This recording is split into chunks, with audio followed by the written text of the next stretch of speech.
Vamos ler dos versos 14 ao verso 16. Mateus capítulo 5, versículo 14 ao 16. Na última oportunidade que nós tivemos de pregar aqui na quarta-feira, eu falei sobre lições a respeito do sal da terra. E disse que na outra pregação, na outra mensagem, nós falaríamos sobre a luz do mundo.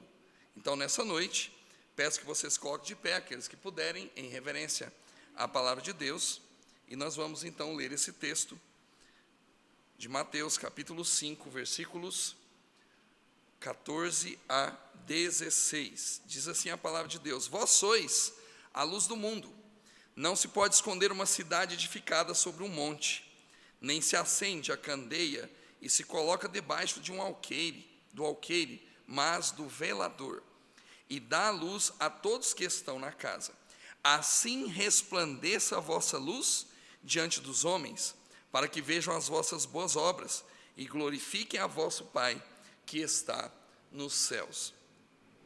Assim resplandeça a vossa luz diante dos homens, para que vejam as boas obras, as vossas boas obras, e glorifiquem a vosso Pai que está nos céus. Pai, obrigado por tudo que já vimos, por tudo que já ouvimos, e obrigado por tudo que o Senhor nos mostrou nessa noite, através de tudo que já aconteceu aqui.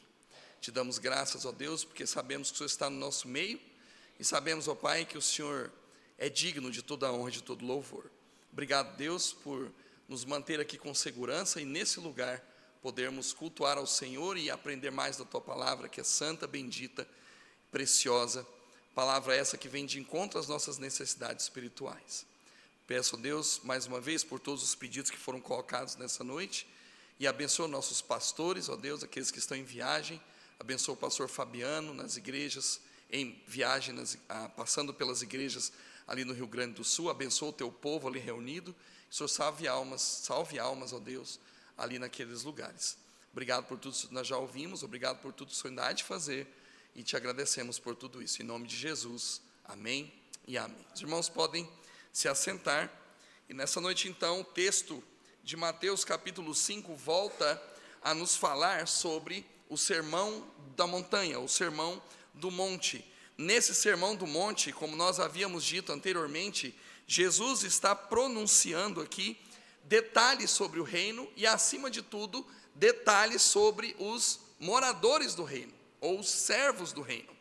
E nesse texto, irmãos, ele coloca duas informações, ou dois objetos, ou duas comparações muito importantes que servem para nós nos nossos dias, que é o sal da terra e agora a luz do mundo. Ele diz: vós sois a luz do mundo.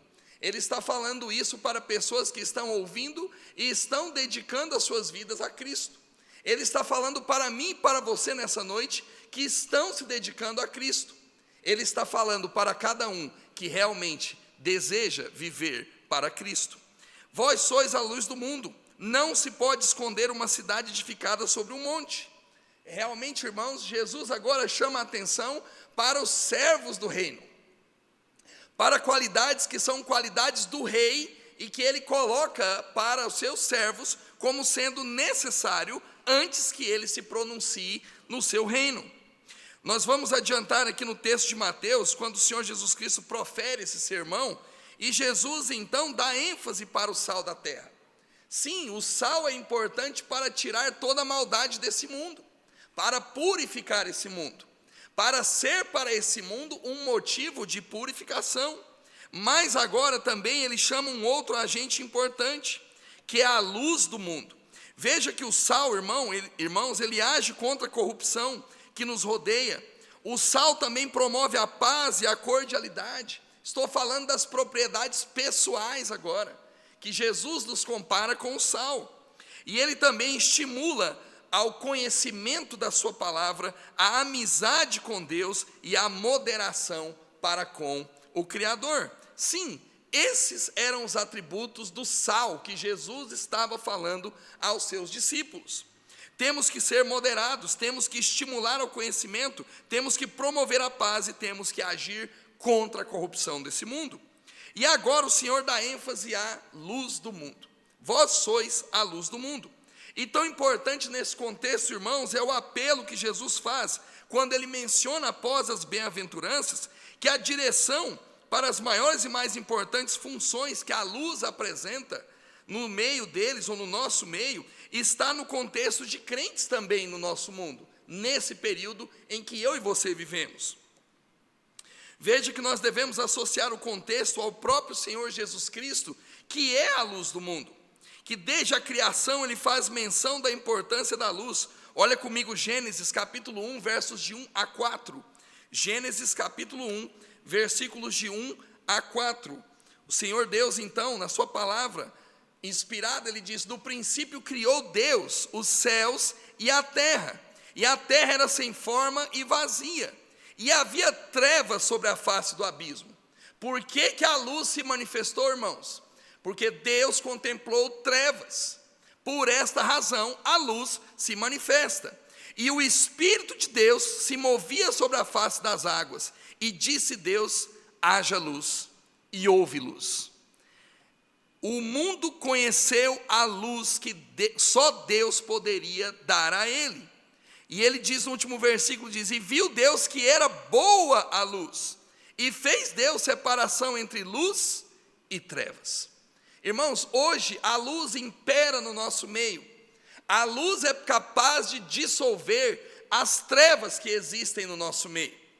A luz é a única forma de Deus, caráter de Deus, característica de Deus, para dissipar as trevas que envolvem o nosso mundo. Veja também João capítulo 1, versículos 1 a 5, nós lemos no começo do nosso culto: no princípio era o verbo, e o verbo estava com Deus, e o verbo era Deus. Ele estava no princípio com Deus, todas as coisas foram feitas por ele, sem ele nada do que foi feito se fez. Nele estava a vida, e a vida era, diga alguém, a luz dos homens.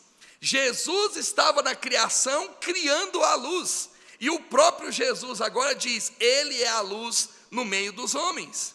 E fez Deus separação entre luz e trevas, lá em Gênesis, e a luz resplandece nas trevas, aqui em João, e as trevas não a compreenderam. Irmãos, nós estamos vendo aqui a presença de Jesus em todos os momentos da criação, a presença de Jesus como a luz do mundo nos nossos dias. Jesus é a luz do mundo, ele é o doador da luz aos homens. Jesus se manifestou como luz na criação, e desde a criação do mundo, e agora ele nos promove essa dádiva de fazer parte nesse mundo, de resplandecer a sua glória e a sua majestade como luz do mundo. Olha comigo João, capítulo 8, versículo 12. João 8, 12, ele diz: falou-lhes, pois, Jesus outra vez, dizendo: eu sou a luz do mundo, quem me segue não andará em trevas, mas terá, diga alguém, a luz da vida. Amém, irmãos? Aquele que segue Jesus Cristo terá, ele está prometendo, sim, a luz da vida. Sim, ele é a luz desde o princípio, e só ele pode conceber, irmãos, a luz que liberta, que transforma, a luz da vida.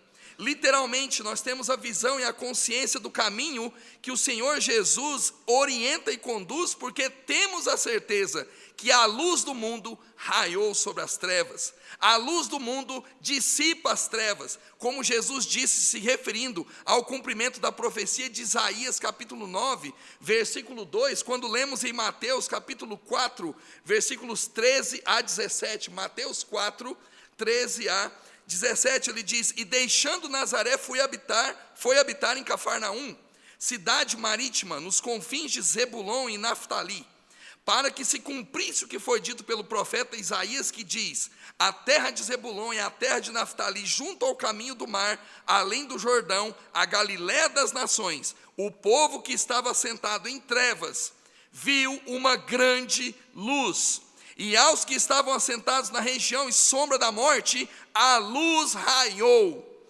Desde então começou Jesus a pregar e a dizer: arrependei-vos, porque está próximo o reino dos céus. Sim, irmãos, o próprio rei está aqui enfatizando a luz que salva e que liberta o mundo. Essa era a mensagem do Evangelho naqueles dias, e essa é a mensagem do Evangelho nos nossos dias. O fato de Jesus mencionar a importância da luz do mundo nesse contexto de Mateus 5, 14, 15, 14 e 16, agora nos remete a uma consciência de que nós também somos luz para esse mundo, e que herdamos essa condição porque fomos alcançados pela grande luz, o Senhor Jesus Cristo, conforme dito em Isaías 9:2. Assim como o sal tem sua importância para influenciar o mundo, a luz é a principal ênfase do que Cristo é em nós: transformação e libertação das trevas. Veja comigo Atos 22, capítulo 22, versículo 6, o testemunho do apóstolo Paulo perante o tribuno em Jerusalém. O que Paulo passou em relação à sua experiência com a grande luz do Senhor Jesus Cristo. Olha comigo. Ora, aconteceu que indo eu já de caminho e chegando perto de Damasco, quase ao meio-dia, de repente me rodeou uma grande luz do céu. E caí por terra e ouvi uma voz que me dizia: Saulo, Saulo, por que me persegues? E eu respondi: quem é, Senhor? E disse-me: eu sou Jesus Nazareno, a luz do mundo, a quem tu persegues. E os que estavam comigo viram em verdade a luz e se atemorizaram muito, mas não entenderam a voz daquele que falava comigo. Então disse eu: Senhor, que farei? O que farei? E o Senhor disse-me: levanta-te e vai a Damasco, e ali se te dirá tudo o que te é ordenado fazer. Sim, irmãos, a luz do mundo é capaz de libertar e dar direção às pessoas sem vida, às pessoas que estão nas trevas, às pessoas que perseguem o Evangelho, ou às pessoas que não se acham dignas de viver pelo Evangelho. Sim, a grande luz encontrou o apóstolo Paulo, e deixa eu lhe perguntar: que vida foi essa que o apóstolo Paulo viveu? Uma vida entregue para ser uma verdadeira luz para esse mundo. Assim como o sal da terra, o Senhor Jesus nos compara com a verdadeira luz, que é capaz de trazer importantes mudanças a este mundo. Não momentâneas e naturais, como a luz natural do sol ou das estrelas, mas duradouros e espirituais nas pessoas que a recebem. Porque fomos comparados com a luz do mundo. E por que essa comparação Jesus nos faz com a luz do mundo? Então nós vamos ver aqui, irmãos, 3 coisas que esse texto quer nos ensinar. 3 importantes lições que Jesus está dizendo aos seus discípulos e todos aqueles que estavam assentados ao monte, capazes de entender e os preparando para compreender o que seria o reino de Deus, o reino do Messias. Em primeiro lugar, por que Jesus nos compara com a luz do mundo? Porque devemos desejar o brilho aceso por Cristo e não aceso por esse mundo. Irmãos, um comentarista bíblico, nesse texto, ele diz que Jesus nos compara como lanternas apagadas. Mas quem nos dá a luz é o próprio Senhor Jesus Cristo. Quem estabelece a luz à lanterna é o próprio Senhor Jesus Cristo. É Ele que nos dá condições de brilhar, e não o mundo que nos rodeia. Infelizmente, irmãos, muitos de nós acham que esse mundo é capaz de providenciar luz necessária para alguém brilhar. Deixa eu lhe dizer, você está enganado. E nessa noite o versículo 14 que nós lemos de Mateus 5, ele diz: vós sois a luz do mundo. Não se pode esconder uma cidade edificada sobre um monte. Quem já viajou à noite aqui numa estrada deserta e ao longe viu uma cidade brilhando? Eu acho muito bonito, né? Quando eu viajo com as meninas, com a Priscila e as meninas, eu digo: olha lá um sinal de civilização. Por quê? Porque eu vejo luzes no horizonte. Não se pode esconder uma cidade dessa no meio da escuridão, irmãos. A luz vai brilhar. Vós sois a luz do mundo. Somente os crentes podem agir para iluminar esse mundo, pois eles sim possuem dentro de si a Cristo Salvador, a luz do mundo. Só eles podem sim funcionar como lâmpadas, prontas para serem acesas e iluminar. muitos não sentem o desejo ou mesmo motivação, irmãos, para iluminar este mundo. Deixa eu lhe dizer, graças a Deus, você não perde a sua salvação, mas perde a oportunidade de ser uma grande bênção na obra de Deus. A luz veio ao mundo e nós somos comparados como lanternas aqui no contexto, porque somos nós que devemos hoje iluminar esse mundo perdido. Olha comigo Provérbios capítulo 20, versículo 27. Provérbios 20, 27, ele diz: o espírito do homem é o quê? Diga alguém. A lâmpada do Senhor, que esquadrinha todo o interior até o mais interno, mais íntimo do ventre. Nós somos as lâmpadas, e é Jesus quem nos dá a luz desse mundo. Amém, irmãos? É Jesus quem nos dá a luz para brilhar nesse mundo. Eu e você precisamos nesse momento entender e desejar que esse brilho seja aceso apenas pelo Senhor Jesus Cristo. Amém, irmãos? Em outro texto que nós queremos aqui enfatizar é João 5, 35. Evangelho de João, capítulo 5, verso 35, que diz: ele era a candeia que ardia e iluminava, e vós quisestes alegrar-vos por um pouco de tempo com a sua luz. Ele está falando de João Batista. Agora, quem era João Batista? Era um homem que iluminava. Amém, irmãos? João Batista era um homem que fazia questão, sim, olha, abra o meu foco. Quem já pescou aqui, né? Quando você pega uma lanterna, você consegue abrir o foco dela e fechar, não é? Eu imagino João Batista desse contexto dizendo: olha, abra o quanto puder o meu foco, eu quero iluminar esse mundo. Amém, irmãos?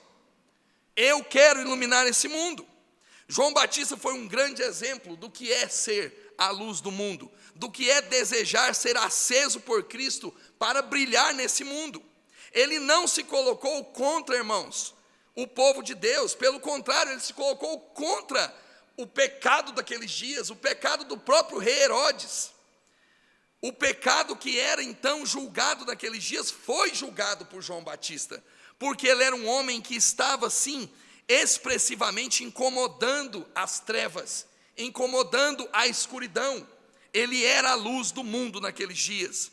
Ele tanto incomodou que foi colocado na prisão. Foi calado e colocado na prisão, mas mesmo na prisão, irmãos, sua voz ainda era ouvida. Devemos sim nos motivar a lançar sobre esse mundo a luz que fará a grande diferença. Diferença contra o pecado, diferença contra as filosofias, diferença contra tudo que é contra Deus. A luz do mundo precisa brilhar de acordo com aquilo que Cristo coloca para eu e você brilharmos, e não o intento desse mundo para com pessoas crentes hoje salvas e que precisam trabalhar para o reino de Deus. Então, em primeiro lugar, por que Jesus nos compara com a luz do mundo? Porque eu e você devemos desejar o brilho que Jesus nos dá, o brilho que Ele acende em nós. Em segundo lugar, devemos decidir brilhar no lugar onde Deus nos colocar, e não no que nós escolhermos para brilhar.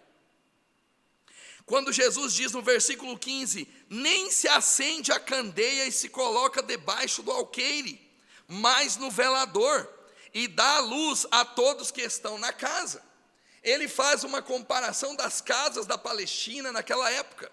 O velador aqui, irmãos, é um lugar onde uma altura ou um pé direito mais elevado era onde se colocavam as lanternas, onde se colocavam as velas, e as velas então promoviam a iluminação de todo o ambiente. E aqui ele está dizendo: não coloque debaixo de um alqueire, não se acende a candeia e coloque debaixo de um alqueire. E o que era um alqueire? Era um local de altura média, onde você tinha apenas um pequeno lugar, uma espécie de um oratório, um lugar distinto apenas para aquela função específica. Irmãos, e nessa comparação, Jesus está dizendo que eu e você devemos brilhar onde Deus quer nos colocar para brilhar, e não onde eu e você desejamos. E nesse contexto, ele está dizendo: olha, as nossas relações interpessoais, as nossas relações particulares, o nosso convívio diário com as pessoas, no nosso trabalho, na nossa escola, na faculdade, no nosso caminhar diário, as pessoas precisam perceber que nós somos a luz do mundo. Amém, irmãos? Nós somos a luz do mundo. Não se acende essa candeia e se coloca debaixo do alqueire, mas no velador, e dá luz a todos que estão na casa. Todos, irmãos, precisam ver e conhecer que nós temos em nós a luz do mundo. Decidir esconder os seus dons e habilidades que Deus lhe concedeu será para nós uma condição de puro egoísmo, quando nós podemos nos colocar à disposição de Deus para servi-lo e influenciar pessoas para o Evangelho de Cristo, brilhando publicamente em nossos relacionamentos individuais e nossos relacionamentos particulares. Veja a atitude da rainha Esther, em Esther capítulo 8, e aqui eu vou pegar alguns trechos desse capítulo, que é fantástico, irmãos. Olha o intuito dessa mulher, olha o que ela fez em prol do povo de Israel, nos dias em que Amã estava intentando destruir o povo judeu, com uma carta mandada ao rei naquela época, e se não fosse então a intervenção de Esther, isso teria acontecido, ou teria se marcado, irmãos, como uma das maiores chacinas ao povo de Israel, ao povo judeu. Olha comigo Esther capítulo 8, versos 3 e 4, e nós vamos ver aqui esse contexto. Esther 8, 3 e 4 diz: falou mais Esther perante o rei Assuero, e se lhe lançou aos seus pés e chorou, e lhe suplicou que revogasse a maldade de Amã, o agagita, e o intento que tinha projetado contra os judeus. Versículo 4, ele diz assim: e estendeu o rei para Esther o cetro de ouro. O que significa isso, irmãos? Ele deu a palavra a Esther e deu propriedade para a rainha. Faça o que você quer. O que você quer que eu faça? Ele deu então autoridade para a rainha, estendendo o cetro de ouro. Então Esther se levantou e pôs-se em pé perante o rei. Agora pule para o versículo 6, versículo 6 a 8. Versículo 6 diz: pois como poderei ver o mal que sobrevirá ao meu povo? Esther aqui está clamando perante o rei. E lembre-se, irmãos, no capítulo 6 e capítulo 7 de Esther, se você se lembra da história, você vai perceber que essa mulher está em prantos, porque ela não podia aparecer diante do rei, sem ser convidada pelo rei. Mas ela foi, mesmo assim, sabendo que poderia morrer, poderia ser condenada à morte, porque essa era a política daqueles homens persas daquela época. Ela não poderia se apresentar ao rei, mas ainda assim Esther diz a Mardoqueu e a todos que estão com ele, diz: olha, vão para casa, jejuem por dias, não comam nada, nem bebam nada, e orem por mim, e eu e as minhas servas oraremos também do mesmo jeito, não comeremos, não beberemos e jejuaremos, para que então o rei seja benevolente. E deixa eu lhe dizer, irmãos, a oração de Esther foi ouvida, e o rei foi benevolente para com o povo. Olha o versículo 6, pois como poderei ver o mal que sobrevirá ao meu povo? E como poderei ver a destruição da minha parentela? A Amã estava com uma carta destinada ao rei Assuero, e o rei então estava pronto para decretar a vontade de Amã. As províncias, que eram 127 províncias, olha o tamanho, irmãos, da Etiópia até a África, era muita coisa. A Índia, né? Era muita coisa o período desse reinado. E então todos eles seriam avisados que poderiam matar todos os judeus. Olha que genocídio seria isso. Se a luz da rainha Esther não resolvesse brilhar e fosse, irmãos, dependendo de Deus, promover um grande livramento de Deus. Isso é ser luz para o mundo. Esther, então, irmãos, no versículo 8, pode pular para o versículo 8, ela diz: escrevei, pois, aos judeus, como parecer bem aos vossos olhos, em nome do rei. O rei está dizendo para Esther, e ele diz: e selai-o com o anel do rei, o selo com o anel tinha uma grande importância, ninguém poderia revogar. O selo do anel real era uma certeza de que o rei estava dizendo seria cumprido. E ele cumpre, ele diz, porque o documento que se escreve em nome do rei e que se sela com o anel do rei, não se pode revogar. Não se pode revogar. Versículo 14, pula para o versículo 14, olha que maravilha. Os correios sobre os jinetes velozes saíram apressadamente, impelidos pela palavra do rei, e esta ordem foi publicada na fortaleza de Suzã.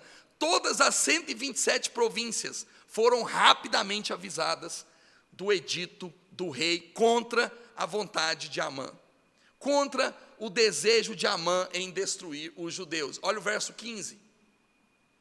Ele diz: então Mardoqueu saiu da presença do rei com veste real azul celeste e branca, como também com uma grande coroa de ouro e com uma capa de linho fino e púrpura, e a cidade de Suzã exultou e se alegrou.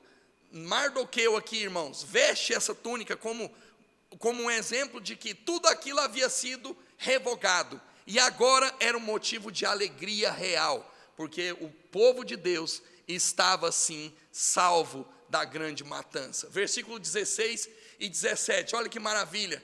E para os judeus houve, diga alguém, luz. E para os judeus houve luz. O que me chama a atenção nesse texto, irmãos, é a atitude daqueles que confiam em Deus, quando se colocam à disposição dele para ser verdadeira luz para esse mundo. Amém, irmãos? Você nessa noite deseja ser luz para esse mundo?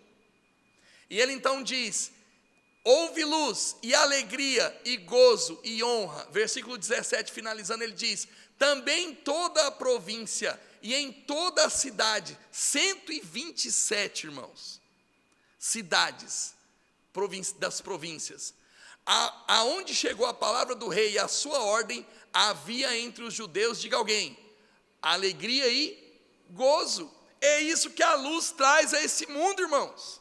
Alegria, gozo, paz. É o que a luz de Cristo traz a esse mundo. Libertação, alegria, paz. Sim, é isso que Esther promoveu ao povo naqueles dias. E tanto é verdade que até hoje em Jerusalém, em Israel, irmãos, existe a festa do Purim. E o que diz respeito à festa do Purim? Nada mais é do que esse momento que eles foram libertados pela graça do Deus Todo-Poderoso. Amém, irmãos? Esse é mais um motivo para que eu e você desejemos sim ser a luz aonde Deus quer nos colocar e não nós mesmos. Por que os crentes têm receio de se colocar à disposição de Cristo para serem usados em sua obra? Deixe Deus lhe mostrar onde você deve ser colocado para brilhar mais e mais longe. Deseje o brilho que vem de Cristo para ser a diferença, e deseje brilhar onde Deus quer que sua vida seja colocada. Deixe que Deus guie sua vida, apenas confie nele, porque ele tem o lugar certo para onde você deve brilhar. Em terceiro lugar, então nós devemos desejar o brilho aceso por Cristo e não pelo mundo. Devemos decidir brilhar no lugar onde Deus nos colocar e não nós nos colocando. E em terceiro, devemos influenciar pessoas a brilhar com a luz de Cristo somente. A brilhar com a luz de Cristo somente. Assim, versículo 16 diz: assim resplandeça a vossa luz diante dos homens, para que vejam as vossas boas obras e glorifiquem a vosso Pai que está nos céus. Sim, irmãos, agora Jesus está dizendo: se vocês são a luz do mundo, se vocês querem ser a luz do mundo, se vocês desejam viver como luz para esse mundo, precisam influenciar pessoas para buscarem a luz de Cristo. Nossa luz deve refletir Cristo somente, pois somente Cristo é suficiente para dissipar as trevas e trazer convicção de nova vida e esperança a quem não possui nenhuma delas. Olha comigo, 2 Coríntios capítulo 4, versículos 5 e 6, 2 Coríntios 4, 5 e 6, e ele está dizendo: porque não vos pregamos a nós mesmos, o apóstolo Paulo, ele diz: não vos pregamos a nós mesmos, mas a Cristo Jesus o Senhor, e nós mesmos somos vossos servos, por amor de Jesus, porque Deus que disse que das trevas resplandecesse a luz, é quem resplandeceu em nossos corações para a iluminação do conhecimento da glória de Deus na face de Jesus Cristo. Paulo sabia, irmãos, e Paulo enfatizava em todas as suas cartas a importância de influenciar pessoas a serem ou a brilharem como a luz de Cristo, ou com a luz de Cristo somente. Ele diz: não pregamos a nós mesmos. Eu não tenho valor nenhum em mim, não tem nada que presta em mim. Eu estou pregando Cristo, porque Ele é a luz do mundo e não eu. Amém, irmãos? Cristo é a luz do mundo. Muitas pessoas estão por aí pregando, estão anunciando, estão ensinando, estão compartilhando, mas não tem luz de Cristo nisso. Não tem nada de Cristo brilhando. Deixa eu lhe dizer, irmãos, são cegos conduzindo outros cegos. E como a Bíblia diz, cairão juntos no abismo. Não, vamos influenciar as pessoas a conhecerem e a brilharem com a luz de Cristo somente. Não precisamos da luz ou de qualquer outra influência deste mundo. Porque o próprio Jesus diz: para que vejam as vossas boas obras. Se você foi transformado pela luz e desprende boas obras, é isso que o mundo precisa ver em nós. Não o meu carro novo, não a minha casa luxuosa, não o meu trabalho, não o meu salário. Não, irmãos, o mundo precisa ver a luz de Cristo em mim, amém? O mundo precisa ver a luz de Cristo em nós. Só a luz de Cristo brilhando em nós é que pode validar o nosso bom testemunho perante Deus e perante as pessoas, pois as pessoas desejam mais as coisas do mundo do que as coisas de Deus. E a única forma, irmãos, de dissipar as trevas nos corações dessas pessoas é a luz de Cristo. Então, eu e você estamos sendo chamados para sermos a luz do mundo. Olha comigo o versículo 16, parte B. Mateus 5, 16, parte B, ele diz: para que o mundo veja as vossas obras, e o mundo glorifique a vosso Pai que está nos céus. Porque eu sou bonito, irmão Ander? Porque eu me visto bem, irmão Ander? Porque eu sou o dono, um grande empresário, irmão Ander? Não, irmãos. Porque eu e você precisamos ser a luz do mundo. Amém, irmãos? A luz do mundo. E nesse sentido, irmãos, nessa fala, nesse texto em que Jesus nos coloca comparados com a luz do mundo, nessa grande responsabilidade, ele diz aos crentes, e pelo real motivo, irmãos, que esse mundo precisa experimentar a luz do mundo, a luz que liberta, a luz que conduz na escuridão, a luz que dissipa as trevas, a luz que transforma para uma vida nova. Isso é o que o mundo precisa. Eu e você não podemos resolver brilhar fora de Cristo. Eu e você não podemos decidir carreiras que brilham mais longe de Cristo. Eu e você não podemos decidir ficar longe do que é a verdadeira luz desse mundo. Não permita que as adversidades da vida ofusquem ou enfraqueçam a luz maravilhosa de Jesus Cristo em sua vida. Se você é um crente nessa noite, e você tem a luz de Cristo na sua vida, Cristo está nos chamando para essa grande responsabilidade, de mostrarmos ao mundo que vale muito mais apenas brilhar como Cristo, do que brilhar como as filosofias e todo o modismo desse mundo, caído, pecaminoso. Por causa da decisão de andar na luz de Cristo, muitas pessoas descobrem valores eternos, e não se deixam levar por coisas desse mundo, e tiveram sua luz brilhando cada vez mais, com vidas que foram verdadeiras histórias de amor a Cristo e sua obra. Olha comigo, Hebreus capítulo 11, versos 13 a 16.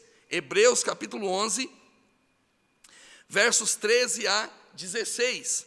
O escritor de Hebreus faz uma pausa quando ele fala da fé de Abraão. E então ele vai chamar a atenção para os grandes homens do passado, que verdadeiramente viveram como luz para esse mundo. Olha comigo, versículo 13 ao versículo 16 de Hebreus 11, ele diz: todos estes morreram na fé, sem terem recebido as promessas, mas vendo-as de longe, e crendo-as, e abraçando-as, confessaram que eram estrangeiros e peregrinos nessa terra.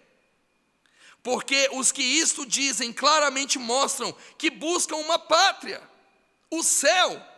E se na verdade se lembrassem daquela de onde haviam saído, teriam oportunidade de tornar. Mas não, irmãos, o foco desses homens era a pátria celestial. E eles estavam brilhando para chegar no meio da escuridão, crendo com fé no Cristo que viria no futuro. Mas agora desejam uma pátria melhor, isto é, a pátria celestial. Por isso Deus não se envergonha deles. Irmãos, que frase maravilhosa. Não deixe Deus se envergonhar de você. Seja verdadeiramente a luz desse mundo. Deus não se envergonha deles, de se chamar seu Deus, porque já lhes preparou, diga alguém, uma cidade.